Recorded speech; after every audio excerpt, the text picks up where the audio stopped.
살펴보고 있습니다. 바울이 복음을 전하자 받아들이는 이들이 꽤 있었는데요. 반면에 반발하면서 바울을 공격하는 자들도 있었습니다. 사도행전 17장 5절 6절 함께 읽겠습니다. 유대인들은 시기하여 저자의 어떤 불량한 사람들을 데리고 때를 지어 성을 소동하게 하여 야손의 집에 침입하여 그들을 백성에게 끌어내려고 찾았으나 발견하지 못하매 바울이 전한 복음을 싫어하고 거부할 뿐만 아니라 바울을 공격하는 자들이란 다름 아닌 유대인들이었는데요.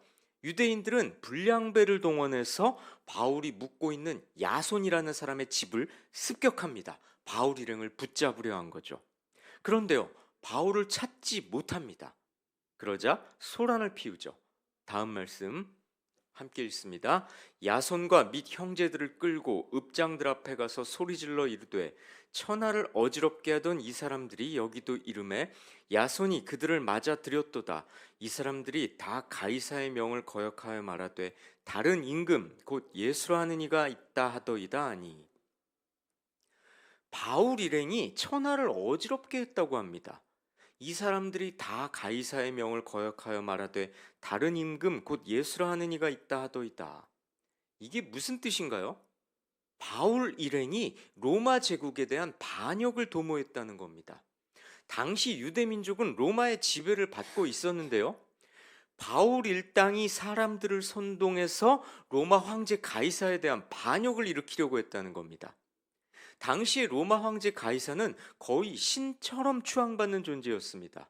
이스라엘의 왕이란 가이사 외에는 다른 존재가 있을 수 없다고 생각하던 시대였죠. 그런데 사람들은 가이사가 아니라 예수라는 왕이 따로 있다. 가이사가 왕이 아니라 진짜 왕은 예수다. 이렇게 주장하는 사람들이라는 거죠. 바울 일행이 꼴 보기 싫으니까, 바울이 전하는 복음이 듣기 싫으니까 모함을 한 겁니다. 바울을 숨겨준 야손이라는 사람까지 한데 묶어서 고발을 하죠. 참으로 답답한 장면인데요. 이 장면은 묘한 역설을 담고 있습니다. 심오한 의미를 담고 있죠. 어떤 면에서 그럴까요? 예수님은 이 세상에서 왕이 되려고 한 적이 없습니다. 자신이 왕이 되시겠다고 로마 권세에 저항하신 적이 없습니다. 기적을 베푸시자 많은 사람들이 예수님을 따랐지만 그 인기를 이용해서 이 땅에서 권력을 누리려고 하신 적이 없습니다. 오히려 가장 낮고 천한 십자가의 자리를 택하셨죠. 그뿐입니까? 이 세상의 왕이 힘으로 나라를 다스린다면 예수님은 사랑과 겸손과 낮아짐으로 진정한 섬김의 본을 보여주셨습니다. 이 세상의 왕은 누구라도 살아있을 동안에만 그 자리를 유지합니다. 아니, 살아있는 동안에도 다른 강자한테 왕자리를 뺏기기도 하죠. 하지만 예수님은 지금은 하나님 보좌 우편에 앉아 계시다가 다시 오실 때는 심판의 왕으로 오셔서 이 세상의 모든 악한 권세들을 무너뜨리시고 하나님의 나라를 새롭게 세우실 겁니다. 그리고 그 나라를 영원히 다스리실 진짜 왕, 참된 왕이시죠. 그러니 어떻습니까? 유대인들의 고발이란 모함이고 거짓 선동일 뿐이지만 모순적이게도 그 안에 진리가 담겨 있었던 거죠. 게다가요, 예수님을 참으로 믿고 따르는 사람이라면 로마 황제가 아니라 예수님을 왕으로 모시고 사는 사람입니다. 그러니 유대인들의 고발 안에는 묘하게도 모순적인 진리가 담겨 있었던 거죠. 성도 여러분, 이 장면에서 우리의 모습을 한번 떠올려 보십시다. 예수님은 여러분의 진정한 왕이십니까? 여러분에게 왕은 예수님입니까? 이 세상의 좋은 것들입니까? 유대인들이 바울을 고발했던 것처럼 여러분들의 삶 속에서 예수님이 왕으로 드러나고 있습니까? 여러분들이 정말로 예수님을 왕으로 모시고 그 삶에서 예수님을 드러내고 있다면 사람들의 비난을 받거나 오해를 받거나 심지어 모함을 받기도 할 겁니다. 자기들의 가치관과 우리 믿는 자들의 가치관은 근본적으로 다르기 때문이죠. 바울이 처한 상황도 그렇지 않습니까? 바울 일행과 그들을 도와준 야손은 지금 몹시 어려움을 겪고 있습니다. 아마 바울 일행을 찾아서 끌어냈다면 무슨 일이 벌어질지 모를 정도였죠. 다음 말씀 볼까요? 함께 있습니다. 무리와 읍장들이 이 말을 듣고 소동하여 야손과 그 나머지 사람들에게 보석금을 받고 놓아주니라. 무리와 읍장들, 다시 말해 유대 지도자들은 크게 흥분합니다. 바울 일행을 찾아내지 못하자 야손한테 보석금을 받고 풀어주죠. 여러분, 야손 입장에서 한번 생각해 보십시오. 선한 의도로 바울을 도와줬을 겁니다. 자신이 바울을 숨겨주는 건 복음을 위한 일이라는 걸 잘 알고 있었을 겁니다. 하지만 야손에게 돌아온 건 뭡니까? 고발을 당하고 심지어 보석금을 내놓아야만 했죠. 적지 않은 불이익을 당한 겁니다.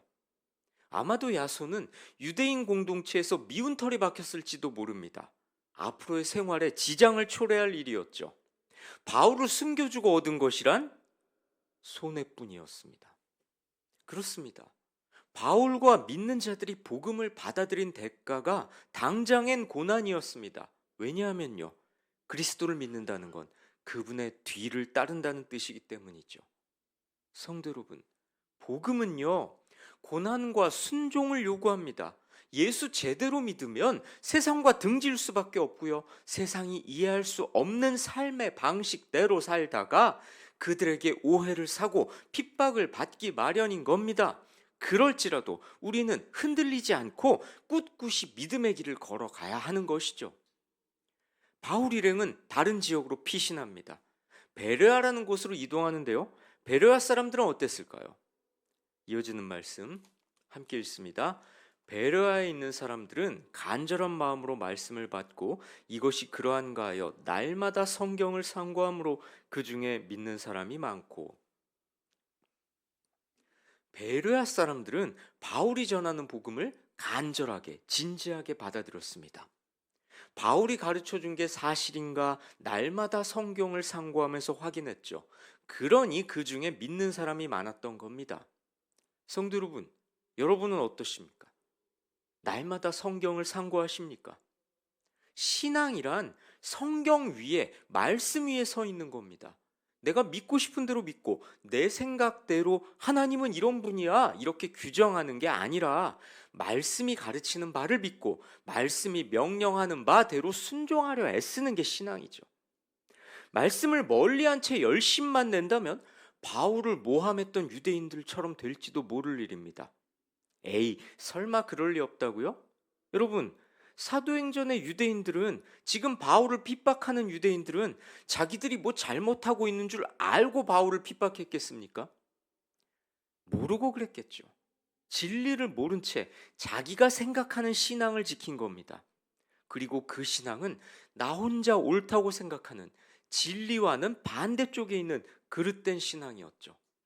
성도 여러분, 2025년에는 말씀을 더욱 가까이 하시기 바랍니다.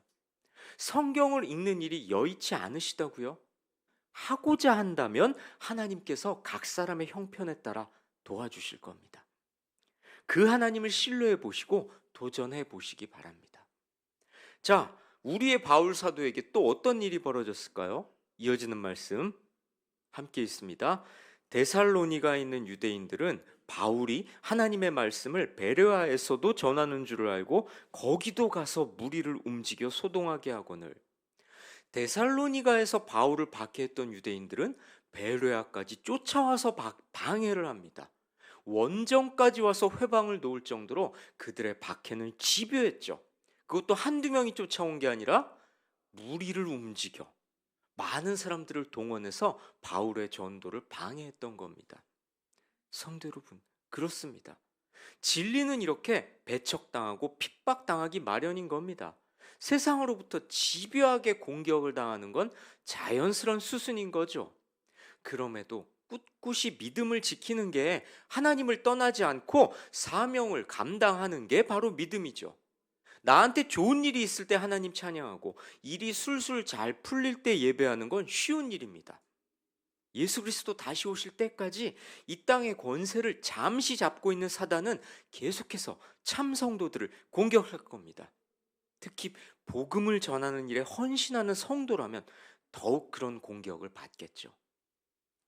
하지만 예수 그리스도 다시 오셔서 최후 승리 주실 것을 믿고 우리는 복음 전파 사명을 흔들림 없이 감당해야 합니다. 자, 우리의 바울은 어떻게 했을까요? 이어지는 말씀 함께 있습니다. 바울이 아덴에서 그들을 기다리다가